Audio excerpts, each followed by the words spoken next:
Unlike snakes and lizards, the desert tortoise is a reptile that's hard not to love. It's cute, it couldn't be less dangerous, and although hardly warm and fuzzy, you just want to reach out and touch them. Yet, so many people know so little about them. For instance, they're not turtles, they're tortoises. A turtle is an aquatic species and lives usually around areas of lots of water, and a tortoise is a land dweller and lives primarily on the land. Here at the tortoise habitat in Red Rock Canyon, people from all over the world have an opportunity to learn about the desert tortoise while viewing them in a natural surrounding. Volunteers are usually available to answer their questions, and while they're here, they have a lot of questions. Like, can you tell the age of a tortoise by counting the rings, called scoots, on its shell? Biologists have had that theory at one time, and they don't use that theory anymore because the older the tortoise gets, the more rings there are if there is nutrition. However, if there's not nutrition available, then the rings may not be as evident, and also the entering and exiting of the burrows also diminishes some of the rings.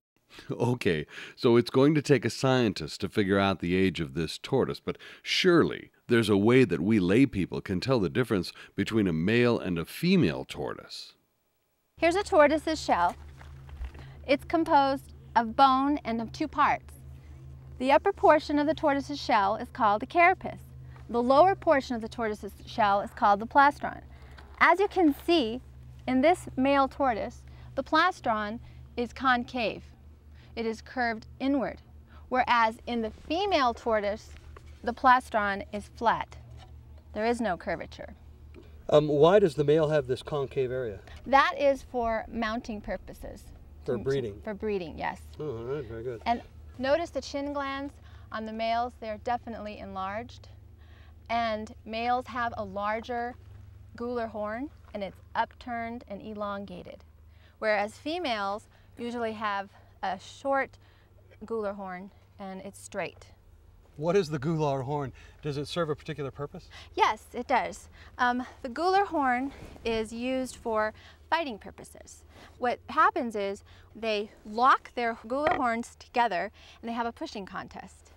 And usually one tortoise is forced backward, and they can either run away or sometimes they get overturned on their back. Now this is a particularly large tortoise. How large do tortoises get? Well, they range in size depending on nutrition, but they can get up to 15 inches long, and they can weigh up to 15 pounds. Wow. And get to 80 to 100 years old. Yes, they live a long, long life. They can live a very long life, but these hatchlings will have a hard road to adulthood. When they are born, their shell is very soft. From the time they're born to 5 years old, and it makes them very easy for a predator to come and eat. So the predation is very extreme. Only 1 to 5 tortoises survive out of every 100 hatchlings. Is it the adult tortoise that's at risk, or is it primarily the infant? Primarily the juvenile tortoises from birth to 5 years. Once their shell hardens at 5 years old, then they're less likely to be preyed upon by other predators, and their survival is much higher when their shell hardens. People who actually run into tortoises in the wild should consider themselves extremely lucky, shouldn't they? Yes. First of all, tortoises spend 80% of their life underground in a burrow. And when people are active during the day, the tortoises usually aren't, because the tortoises, again, they come out early morning or at dusk. If someone is lucky enough to see a tortoise in the wild, they're on the trail and they see one there, what should they do? How should they approach it? Well, if they are in an undeveloped area in a desert on the trail, they should leave it alone. How wide a berth should we give the tortoise? 20 to 30 feet is standard to stay away from any wildlife. Pictures are more than welcome. We just don't want anyone to pet tortoises or try to feed the tortoises.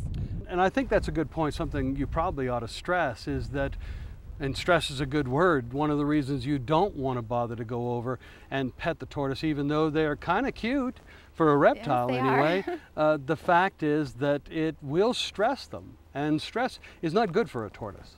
No, especially picking up a tortoise. It can cause dehydration if they urinate. So we definitely don't want to stress any tortoises. Definitely want to leave them alone. Often people will see them trying to get out on a road, and in the best of intentions, they go out to pick them up and move them off the road. If they're going to do that, there's things they need to remember. Well, in an undeveloped desert area, if anyone sees a tortoise on the road, if it is safe to do so, they can get out of their car, go and pick the tortoise up from both sides of the shell and move the tortoise 50 to 100 yards in the same direction that it was going. And it's important for them to keep the tortoise level while they're doing that. Exactly. It's very important not to upturn them this way or turn them down. It has to be a level and lower to the ground. Don't lift them up too high when you move them on the road, off the road. Why is that? Well, because their weight of their internal organs are very heavy, and if they're uplifted too much this way, it can cause strain or pressure on the organs, and then it could cause them to urinate, and they could eventually dehydrate if they lose too much water. In the wild, water is scarce and every drop is a matter of survival. For the most part, desert tortoises procure their water from the plants they eat. However, it is believed that a tortoise will create small indentations in the earth to catch the occasional rainwater. But it's not the scarcity of water that has placed the desert tortoise on the threatened species list.